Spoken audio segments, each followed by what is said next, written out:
For Your Eyez Only is J. Cole's fourth and latest studio album and has famously gone platinum with no features. Today we'll break it down and find its meaning.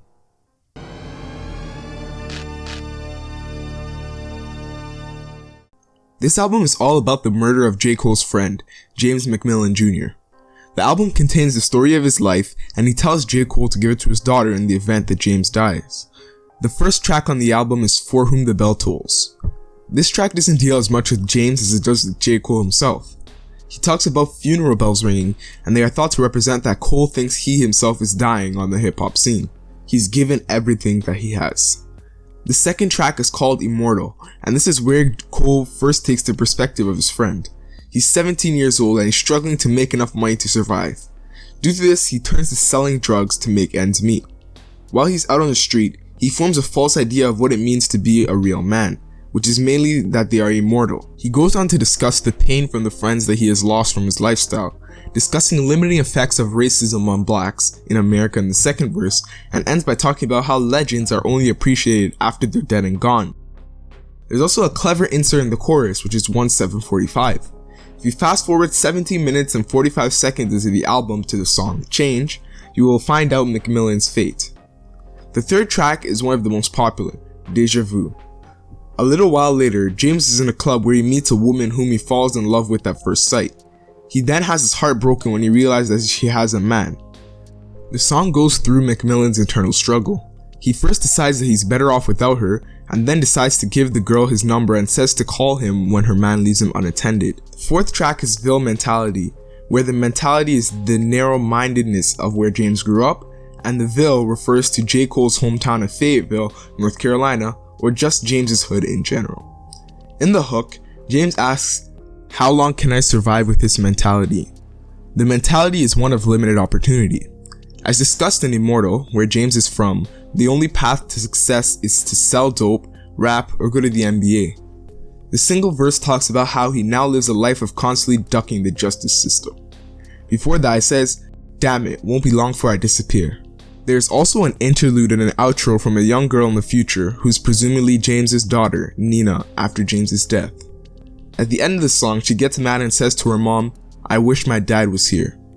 This shows that while deep down the girl still loves her mother, she still needs and longs for the love and presence of a father to grow into a sound woman. It is thought that while mothers give unconditional love, fathers give conditional love, which motivates children to grow and succeed to earn it. This is an issue that transcends race or creed.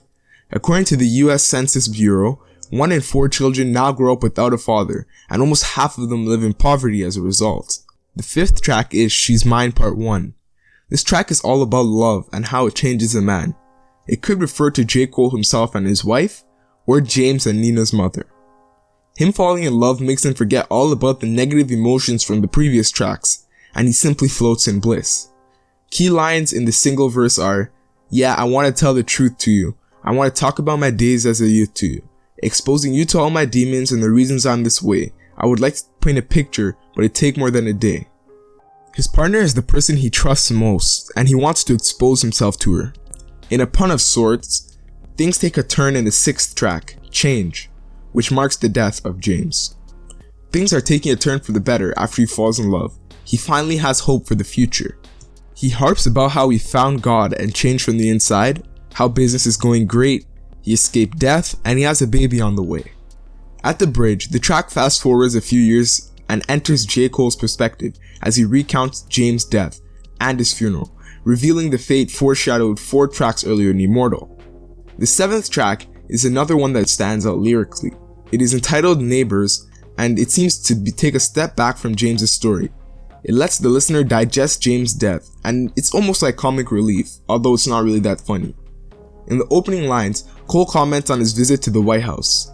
He was there to help make real change through his conversation with the president, while some others just wanted to flex on the gram.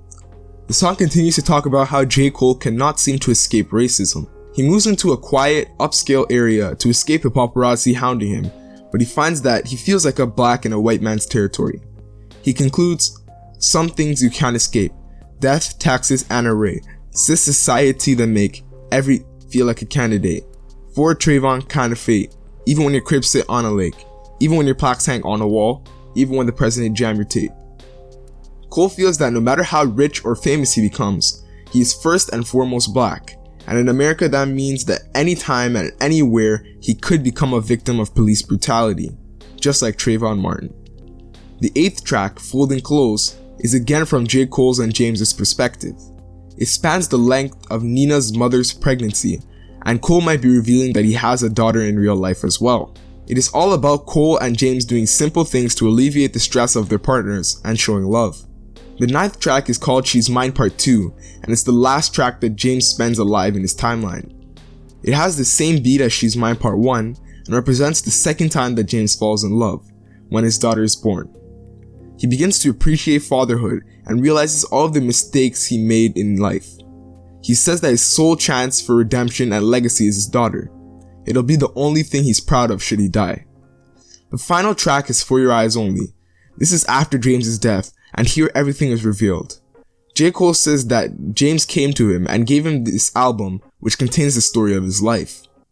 James said that it should be given to his daughter if he dies, but he hopes that she never has to hear it and he can teach the lessons to her in real life. As the longest track on the album, it talks about race, drugs, incarceration, death, fatherhood, and more.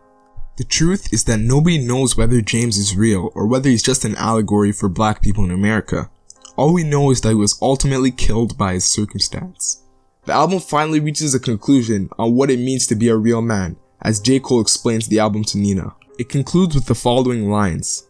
Girl, your daddy wasn't real, not cause he was cold, not because he was the first to get some 12 years old, not because he used to come through in the caddy on some Vogues, not because he went from bagging up them grams to serving O's. Now your daddy wasn't real, not cause he was hard, not because he lived a life of crime and sat behind some bars, not because he screamed the law, though that was true. Your daddy wasn't real, cause he loved you, for your eyes only. Thanks for watching, guys. This channel is going to be a cool place to learn some new info. There will be hip hop and music videos like these, and also on other topics. Please like and subscribe if you enjoyed, and follow me on Twitter here for new updates. See ya!